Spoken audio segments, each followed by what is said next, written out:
The camera rolled, the stage was set, and America braced itself for yet another fiery confrontation. Donald Trump, a man who thrived on controversy, sat across from his guest with a smirk that barely concealed his eagerness for battle. Opposite him sat the athlete, a towering figure of discipline and endurance, someone who had spent years carving a name in sports before making the decision that divided an entire nation. A former male competitor, now a trans woman, sitting face to face with the man who had publicly dismissed the idea of trans women in female sports as unfair and unnatural. What could possibly go wrong? But the real question lingered in the air. Who was going to control this conversation? Was this going to be yet another moment where Trump steamrolled over his guest, lobbing insults and dismissing facts with a wave of his hand? Or would this be the rare occasion where someone could pin him down, outmaneuver him, and make him feel the weight of his own words? It started with forced civility. Trump, always the showman, led with pleasantries that barely masked his condescension. He spoke of fairness, of integrity, of preserving the sanctity of women's sports. But beneath every carefully placed word was the clear subtext. This was not a discussion, this was a performance. And Trump was playing to his audience, the millions watching who already had their minds made up. The athlete, however, had not come to be a prop in someone else's spectacle. They had fought their battles long before stepping onto this stage. The years of training, the grueling competitions, the psychological warfare of transition, and the relentless media scrutiny had hardened them into something far more formidable than just an athlete. They had come prepared, not just for a conversation, but for a fight. Then the real storm began. Trump, emboldened by the ease with which he dominated past interviews, leaned in with a smirk and threw the first real blow. He did not ask questions. He made statements. He declared that trans women were destroying female sports, that their presence on the field was a slap in the face to real women, that no amount of surgery or hormones could change biology. But beyond the words, there was something else, a challenge, a test to see how much his guest could take before they crumbled. Would they flinch? Would they crack? Would they storm off, giving him yet another victory, another moment to mock on his next campaign rally stage? But they did not break. Instead, they hit back with calculated precision. They laid out the science, the statistics, the personal experience. They reminded him that his policies were not just rules written on paper, but decisions that had altered the lives of real people. They threw questions back at him, forcing him to answer for his own contradictions. If fairness was truly the concern, why did his administration never invest in women's sports? Why did he not care about pay disparities, lack of funding, or the rampant discrimination against female athletes? Why was his outrage so selective? Trump waved it off, unwilling to let his authority be questioned. He doubled down, made it personal. He mocked the process of transition itself, sneered at the idea that identity could trump biology. He played to the audience, ensuring that every quip, every jab would make the headlines the next morning. But for the first time, the air in the room felt different. The audience was no longer just nodding along. There was tension, genuine, electrified tension, as they realized this was not going to be another easy win for Trump. This was not an opponent who would shrink under pressure. This was a battle where both sides were swinging, and no one was leaving unscathed. And then, just as the temperature reached its boiling point, the athlete leaned in, eyes locked onto Trump's with an intensity that silenced the room. They were not here to win his approval. They were not here to seek validation. They were here to expose him, to strip away the bravado and force him to confront the reality he refused to acknowledge. But how far could this go? Would Trump manage to wrestle back control, turning the tide in his favor? Or was this the moment, where for once the weight of his own words came crashing down on him? The battle had only just begun. Trump did not like to lose control. It was evident in the way his expression shifted. What had begun as amusement had turned into something sharper, something colder. He had walked into this interview expecting an easy target, someone who would either cower under the weight of his words or explode in frustration, giving him the perfect opportunity to dismiss them as hysterical or weak. But this was different. The athlete was not playing into his hands. He leaned back, crossing his arms, before throwing out the next attack, this time aimed not at fairness or sports, but at the very idea of identity itself. He claimed it was a trend, a cultural hysteria, a manipulation of truth for personal gain. He painted himself as the last man standing against a world, losing its grip on reality. But there was something transparent in his performance, something rehearsed. The athlete saw through it immediately. They had heard it all before, from politicians, from journalists, from faceless online critics who thought an argument was as simple as biology and chromosomes. But what Trump did not expect, what he could not predict, was how effortlessly his words would be dismantled. With a calm that cut through the rising tension, the athlete took apart every point. They exposed the inconsistency in Trump's arguments, forcing him into corners where his words contradicted themselves. They challenged him on his supposed concern for women's sports by pointing out the many times he had dismissed female athletes as less entertaining, less valuable, less worthy of investment.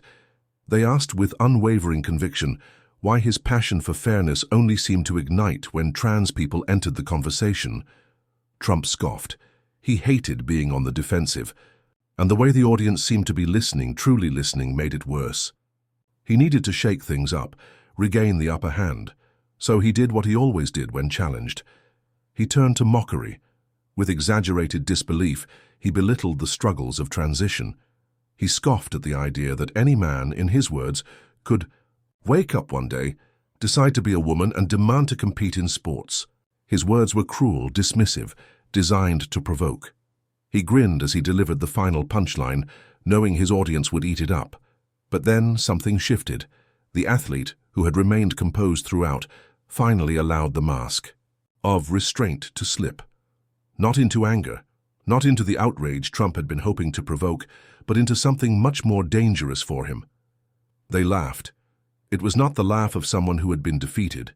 It was the laugh of someone who saw right through the performance, who recognized desperation when they saw it. They leaned back, shaking their head, and then came the moment Trump had not prepared for. The moment the balance of power in the room shifted. They exposed the hypocrisy, not just in Trump's words, but in his entire persona. They reminded him of the countless times he had changed his stance on issues when it suited him, the way he bent the truth when it benefited him. They pointed out that his entire career had been built on a reality he manufactured, one where facts did not matter, only spectacle. And for the first time, Trump did not have a snappy comeback. The audience, once entirely on his side, began to hesitate. Laughter that was once directed at the athlete had turned into murmurs, into glances exchanged between viewers who realized that, for once, Trump might not be the one in control of the room. But the athlete was not finished. They leaned in, their voice unwavering, and delivered the final blow, a statement that stripped away the bravado that left Trump exposed. They called out the cowardice in his arguments, the way he thrived on tearing others down rather than standing for something himself. They told him in no uncertain terms that history would remember moments like this, not as a display of strength, but as a testament to fear. Trump scowled. He shifted in his seat. He attempted to wave it off, but the damage had been done. The audience, the cameras, the entire country watching, it was all slipping out of his control. But he was not going to go down without a fight. His next words would have to be louder, sharper, more vicious than ever. He was not about to let someone walk onto his stage and leave without a scar. And so, with a glint of something dangerous in his eyes, he prepared for his next move. The battle was far from over. Trump was not the kind of man to accept defeat quietly. If there was one thing he had mastered throughout his career, it was turning a losing moment into an opportunity for spectacle. He could not let this guest walk away looking strong. He needed to swing back harder, louder, more outrageous than before. So he did. He abandoned any pretense of debate. If facts and logic had failed to rattle his opponent, he would resort to what had always worked in the past: insults, exaggerations, and a full-blown assault on their very identity. He launched into a tirade, dismissing their achievements, belittling their accomplishments, and questioning whether they even deserved to be recognized as an athlete at all. He declared that real sports were built on real competition, not what he called political correctness run wild. But beneath the bluster, there was something unmistakable: desperation. The audience could feel it. They had seen Trump dominate countless interviews before, steamrolling his guests until they either erupted in anger or retreated in frustration. But this time it was different. This time, his words did not land the same way. This time, the more he spoke, the more it became clear that he was losing his grip. The athlete did not flinch. They had heard it all before: the same tired talking points, the same insults dressed up as arguments, the same refusal to engage with reality. But they understood something that Trump did not. He was a man who thrived on reaction. He wanted them angry. He wanted them flustered. He wanted them to lose their composure so that he could sit back and gloat. So they did the one thing he never expected. They smiled. It was not a smile of amusement or arrogance. It was a smile of someone who knew they had already won.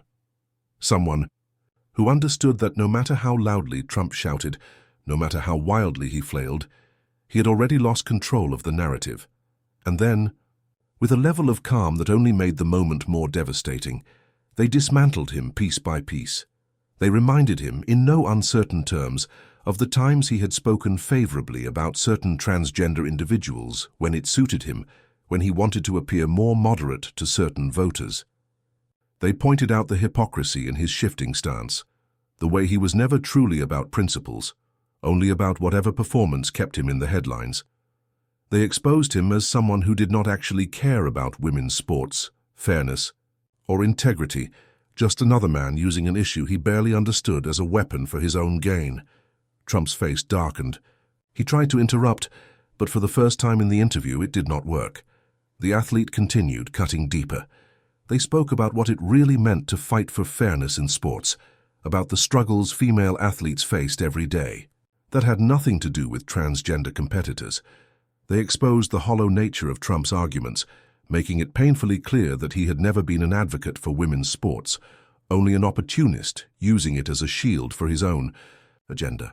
The audience shifted uncomfortably. Even those who had entered the conversation on Trump's side were starting to see through the act. And then, the final blow.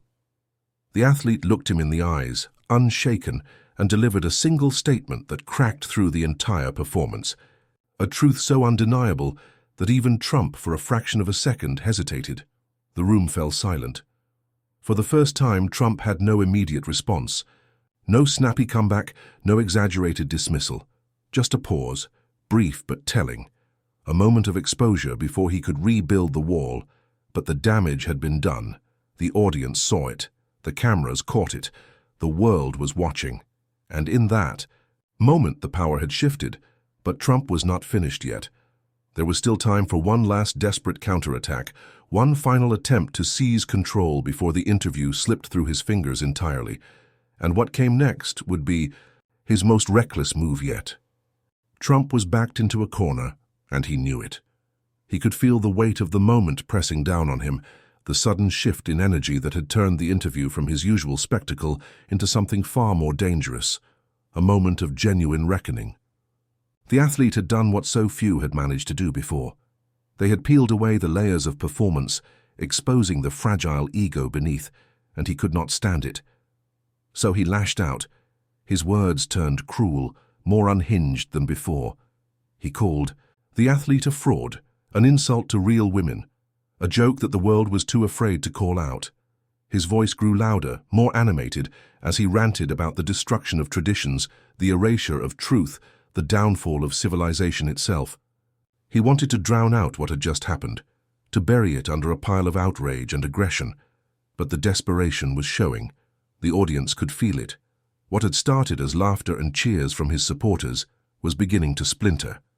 The more he spoke, the more it became obvious that he was trying to regain control, not because he had won, but because he was losing. The athlete did not flinch. They had expected this. They knew the script. When people like Trump lost an argument, they did not concede. They doubled down, they lashed out, they made the conversation uglier in the hope that their opponent would sink to their level. But they refused to play along. Instead, they leaned forward, speaking with the same quiet confidence that had already rattled him once before. They did not need to raise their voice, because the truth did not require volume. They turned Trump's own words against him, reminding him of his contradictions, his hypocrisies, his ever-changing stance on issues when they no longer served him. They pointed out that, for all his claims of protecting women's sports, he had never actually cared about fairness, only about picking an easy target. They exposed the fact that his interest in the topic had nothing to do with sports at all. It was about power, control, and a desperate need to remain relevant in a conversation that was evolving beyond him. Trump scoffed, rolling his eyes, but the reaction was weaker than before. And then came the moment that sealed his fate. The athlete did not just talk about the politics of it all. They made it personal. They spoke about their own experiences, their own struggles, the sacrifices they had made, the pain they had endured, not just in competition, but in life itself. They forced the audience to see the humanity behind the headlines, the reality behind the rhetoric. And suddenly the room was no longer just watching a debate. They were watching something real. Trump shifted uncomfortably. This was not what he had planned. He had come into this expecting an argument he could dominate, a battle he could control. Instead, he had been dragged into something far more dangerous. For him, an actual conversation. He tried to interrupt, to steer the discussion back into chaos, but it was too late. The damage had been done. The audience had changed. They were no longer just entertained. They were listening. And for Trump, that was the worst possible outcome. But he still had one last move to make. One final, reckless attempt to claw back the upper hand. What he said next would be the most outrageous, most inflammatory thing he had said yet. It had to be, because if he did not shatter the moment, he risked something even worse than losing. He risked being forgotten. Trump had spent his entire career mastering the art of provocation. When backed into a corner, he never admitted fault, never conceded ground. He had one strategy left: turn the volume up so high that nothing else could be heard. It was not about winning anymore. It was about obliterating the conversation entirely, reducing it to chaos where only his voice mattered. So he leaned in, eyes locked onto the athlete, and unleashed his most outrageous claim yet. It was no longer just about sports, fairness, or even identity. He took it further, suggesting that the entire movement for transgender rights was nothing but a scam, a plot to rewrite reality, an effort to erase the achievements of real people. He declared with absolute certainty that the world was being forced into delusion, and that he, Donald Trump, was the last man brave enough to tell the truth. The words were sharp, venomous, designed to shock. He grinned as he spoke, waiting for the outrage, waiting for the explosion of anger that he could then twist into proof that his opponent was unstable, irrational, unable to handle the truth. But the athlete did not explode. They sat there, expression unreadable, letting the words settle. The room around them grew tense, a mixture of anticipation and discomfort, and then, in a moment that would be replayed across the internet for days, the athletes simply shook their head. Not in anger. Not in disbelief. In pity. Trump had expected fury. He had wanted rage. Instead, he got something far worse. Indifference. The athlete spoke again, and this time, they did not just challenge him. They dismissed him. They laid it all bare. The desperation, in his words, the performance behind his anger, the way he relied on outrage because he had nothing else to stand on. They pointed out that for all his bravado, for all his supposed strength, Trump was a man who could not handle a world that was changing beyond his control, and then came the final, brutal blow. The athlete looked him in the eyes and told him, in no uncertain terms, that he was irrelevant, not just in this conversation, not just in this moment, but in history, that years from now, when the dust had settled, when the battles had been fought and won, people would not remember him as the hero he saw himself as. They would remember him as a man who raged against progress and lost. Trump's expression faltered. It was the briefest moment, a flicker of something unreadable, but it was there. The audience felt it. The power had shifted completely. Trump tried to laugh it off, to throw out one last insult, but the energy in the room had already turned against him. The athlete did not need to respond. The silence spoke louder than any words could, and in that moment the interview was over, not because the cameras had stopped rolling, but because Trump had already lost. What came next would be nothing more than noise, a desperate attempt to reclaim control that had long since slipped through his fingers. But the world had seen it, and no amount of bluster could undo that now.